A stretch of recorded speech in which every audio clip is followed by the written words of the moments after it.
میرے حضرت صاحب فرمایا کرتے تھے ہم تو ان وارثوں کے ماننے والے ہیں کہ جب قبر میں جاتے ہیں تو وارث سراہنے آ کے کھڑے ہوتے ہیں، کہتے ہیں یا رسول اللہ یہ آپ کے دروازے کا غلام ہے، میں نے خود بازو پکڑ کے غلام بنایا ہے۔ یہ کیسے ہو جاتا ہے؟ وہ وارث آ کے کھڑے ہو جاتے ہیں خود۔ اور میں نے کئی دفعہ سنائی یہ بات، مولوی اشرف علی تھانوی نے لکھا ہے، غوث اعظم رضی اللہ تعالیٰ عنہ کا دھوبی کپڑے دھوتا تھا، فوت ہو گیا تو قبر میں فرشتے نے آ کے پوچھا من ربو کا، کہنے لگا جی میں تو عبد القادر جیلانی کا دھوبی ہوں۔ پھر پوچھا ماں دینو کا، کہنے لگا ساری زندگی غوث کے کپڑے دھوئے، میں اس کے کپڑے دھوتا رہا ہوں۔ اس نے کہا میں رب اور دین پوچھتا ہوں تو عبد القادر کا بتاتا ہے۔ مولوی اشرف علی تھانوی کہتے ہیں کہ حضرت غوث اعظم رضی اللہ تعالیٰ عنہ خود قبر میں آئے اور کہنے لگے تمہیں سمجھ نہیں آ رہی؟ تمہیں بتا تو رہا ہے کہ عبد القادر کے تو کوئی دروازے کے پاس سے گزر جائے تو اسے خدا یاد آ جاتا ہے، اس نے تو ساری زندگی کپڑے دھو کے دیے، اسے نہیں پتا خدا کا۔ کیسے آقاؤں کا بندہ ہوں رضا، بول بالے میری سرکاروں کے۔ کوئی وارث ہوتا ہے جب کوئی تیرا وارث ہوتا ہے، پھر تو بہت ساری ذمہ داریاں ویسے وارث کی ہوتی ہیں۔ جب کوئی تیرا وارث ہوتا ہے، لاوارث بن کے زندگی نہ گزاریں۔ ہم نے کسی کو وارث بنایا ہی نہیں، بیعت بھی رسمی، عقیدت بھی رسمی، ارادت بھی رسمی، رسم ہی رسم، نام لکھوانے کے لیے بس کہہ دیا فلاں جگہ ہے۔ او بھائی جب کوئی وارث ہوتا ہے تو پھر حالات بدلے ہوئے ہوتے ہیں، پھر مزاج بدلے ہوئے ہوتے ہیں۔ حضرت مرزا مظہر جانا فرماتے ہیں کہ بارش ہوئی تھی تازی دلی میں تازی بارش ہوئی تھی، ایک بابا لکڑی کے جوتے پہنے کھڑا ہوں، اللہ اللہ اللہ اسی کسے دے کچھ بھی نہیں لگ دے نہ کوئی ساڈا دردی۔ بابا مست ہو کے جا رہا اللہ اللہ کرتا جا رہا۔ ایک طوائف اپنے کوٹھے سے اتر کے تو سیڑھیوں پہ بیٹھی تھی، ساتھ اس کا یار بھی بیٹھا تھا۔ بابا اپنی مستی میں جا رہا تو بابا جی کے پیروں سے کچھ مٹی اڑی تو اس عورت کے کپڑوں پہ پڑ گئی، پرواہ نہیں، بزرگ گزر رہے۔ وہ یار اس کا دوڑا ہوا آیا، اس نے آ کے تھپڑ مارا، کا خیال نہیں سارے اس کے کپڑے آلودہ کر دیے، تو کدھر تیرا دماغ نہیں ٹھیک؟ بابے نے نظر اٹھائی، کہا بیٹے میں نے دیکھا نہیں، چل اللہ تیرا بھلا کرے، تو نے بدلہ لے لیا۔ بابا جی چپ کر کے وَإِذَا خَاطَبَهُمُ الْجَاهِلُونَ قَالُوا السَّلَامَ، چپ کر کے گزر گئے۔ ٹھنڈ کا موسم تھا، بارش تازہ ہوئی تھی، حلوائی دودھ کاڑ رہا تھا، اس نے بٹھایا بابا جی کو پھٹے پہ، پیالہ پکڑا، دوڑ کے آگے بڑھا، بزرگ آ گئے، آئیے بیٹھیے، دودھ کا گرم پیالہ شکر ڈال کے دیا، بابا جی نے دودھ پیا، پھر نظر جھکی، پھر رنگ بدلا، کہنے لگے مالک تو کتنا بے نیاز ہے، کہیں تھپڑ مرواتا ہے کہیں دودھ پلاتا ہے، تیری بے نیازی ہے نا، ادھر تھپڑ مروایا یہاں دودھ پلایا، تو ہی جانتا ہے تیرے رنگ کیا ہے۔ ابھی بابا وہیں بیٹھا تھا، دوڑے آئے پیچھے سے لوگ، شور ہوا، بابے کو دبوچ کے وہاں لے گئے جہاں اس نوجوان نے تھپڑ مارا تھا، کہا تو اللہ کا بندہ ہے، اللہ کے بندے بد دعا تو نہیں دیتے؟ ہوا کیا؟ کہا تو نے بد دعا دی ہے؟ کہا نہیں دی، بات بتاؤ۔ کہنے لگے اس نے تجھے تھپڑ مارا ہے، چھت پہ چڑھا ہے، پیر پھسلا ہے، گردن کے بل گرا ہے، منکا ٹوٹ گیا، مر گیا ہے، تو نے بد دعا دی ہے۔ بابا جی کہنے لگے یار میں نے تو دوسرا لفظ بھی نہیں کہا، بھلا ہو کہہ کے گزرا ہوں، میں نے نہیں بد دعا دی۔ کہا تو نے دی ہے تبھی تو مر گیا ہے؟ کہا نہیں دی۔ کہا بابا تو بزرگ آدمی ہے، سچ بول۔ تو بابا جی کہنے لگے سچ سنو، پھر میں آ رہا تھا، میرے پیروں سے مٹی اڑی، اس کے یار کے کپڑوں پہ پڑی، اسے برا لگا، اس نے مجھے مارا، جب اس نے مجھے مارا تو میں کوئی لاوارث تو نہیں تھا، جب اس نے مجھے مارا تو میں کوئی لاوارث تو نہیں تھا، مجھے دشمنوں نہ چھیڑو، میرا ہے کوئی جہاں میں ابھی پکار لوں گا، نہیں دور ہے مدینہ، اس نے مجھے مارا تو میں کوئی لاوارث تھا کہ میرا بدلہ کوئی نہ لیتا، اس نے مجھے مارا ہے تو میرے یار کو برا لگا ہے تو اس نے اسے مار دیا ہے، میری تو غلطی کوئی نہیں، یاروں کا جھگڑا ہے، یہ تو دوستوں کا جھگڑا ہے، یہ تو یاروں کا جھگڑا ہے، کوئی غلطی نہیں میری، کوئی غلطی نہیں، خش جنہ قدر نہیں میرا، اے میرے صاحب نو وڈیانیاں، میں تے گلیاں دا روڑا کوڑا، میں گلیاں دا روڑا کوڑا، میں نو محل چڑھایا ہے سائیاں، میں نو محل چڑھایا ہے سائیاں۔ فرمایا اس نے مجھے لاوارث سمجھا تھا کہ تھپڑ مار کے گزر جائے، میرا کوئی پوچھے گا ہی نہیں۔ میرے رسول پاک علیہ السلام کے بارے میں رب فرماتا ہے ابھی میں تو تیرے ہوتے ہوئے کافر کو سزا نہیں دیتا کہ تو موجود ہے۔ یاد رکھیں حضرت فضیل بن عیاض فرماتے ہیں ایک جوان تھا، مسجد میں آیا، لوگوں سے کہنے لگا روٹی کھلاؤ، کسی نے توجہ نہ کی. اس نے کہا میں رب رب بتانے والا ہوں, میری طرف دیکھو تو صحیح. کسی شخص نے خیال ہی نہ کیا. پھر اس نے کہا یار تھوڑا سوچو. نمازیوں سے کہا, اہل علاقہ سے کہا. انہوں نے کہا تیری طرح کے بڑے درویش دیکھیں. مسجد کے محراب میں وہ رب کریم کا بندہ انتقال کر گیا. جب فوت ہو گیا نا, لوگوں کا مزاج ہے, بیمار کو دوائی نہیں دیتے, جنازے پہ وقت پہ پہنچ جاتے. جب کوئی گر رہا ہوتا ہے تو سہارا کوئی نہیں دیتا. جب کوئی گر جاتا ہے, ٹانگ ٹوٹ جاتی ہے, تو تیمارداری کو زمانہ پہنچ جاتا ہے. اور بزرگ, وہ نوجوان اللہ کا نیک بندہ مسجد کے محراب میں فوت ہو گیا. حضرت فضیل ابن عیاض کہتے ہیں امام صاحب نے اعلان کیا چندہ دو, کوئی لاوارث فوت ہو گیا, کفن دینا.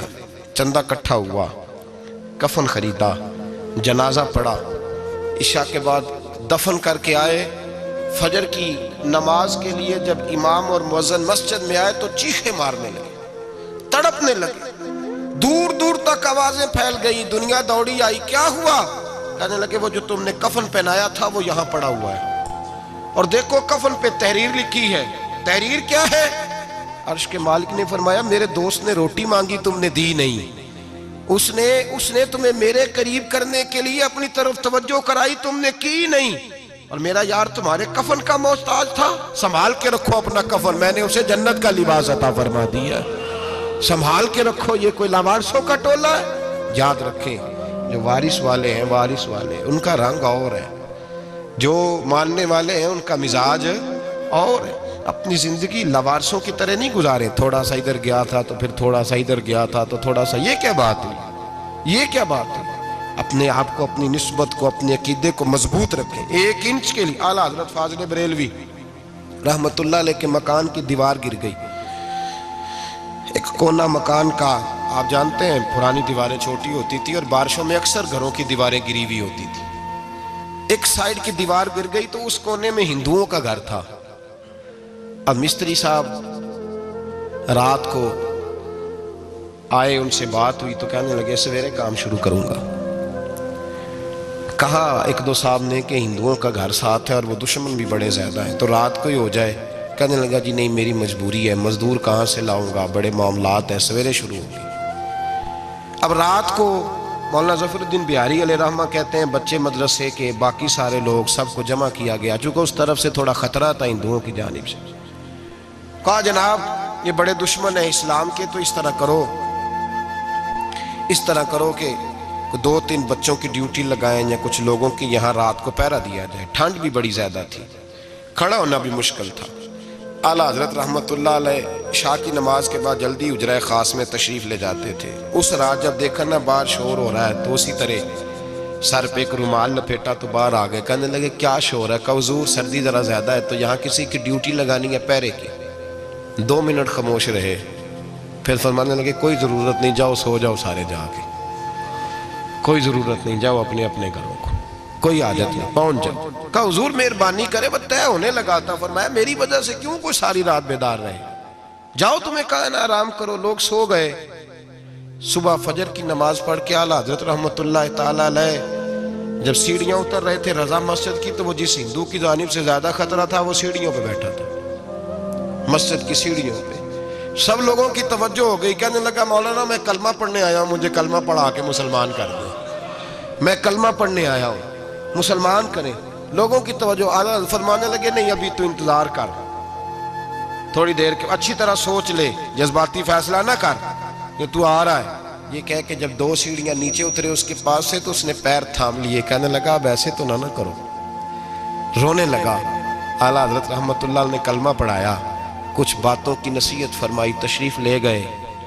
گھیرنے والے گھیر کے بیٹھ گئے. کہنے لگے ہمیں بھی بتا بدلہ کیسے ہے. کہنے لگا دیوار گر گئی, آدھی رات کے وقت, آدھی رات تک انتظار کرتا رہا, پہرے دار کوئی نہیں, تو 2 تلواریں لے کر جب میں ان کے مکان کی جانب بڑھا, میں نے کہا آج گردن کاٹوں گا اور کاٹ کر کے نکلوں گا.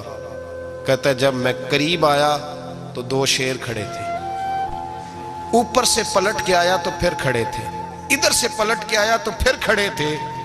فرماتے ہیں میں 2 گھنٹے کے بعد آیا تو پھر پلٹ کے کھڑے تھے, میں پھر 1 گھنٹے کے بعد آیا, سحری کا وقت ہو گیا تو پھر پلٹ کے کھڑے تھے. اب میں ڈر کے بھاگا.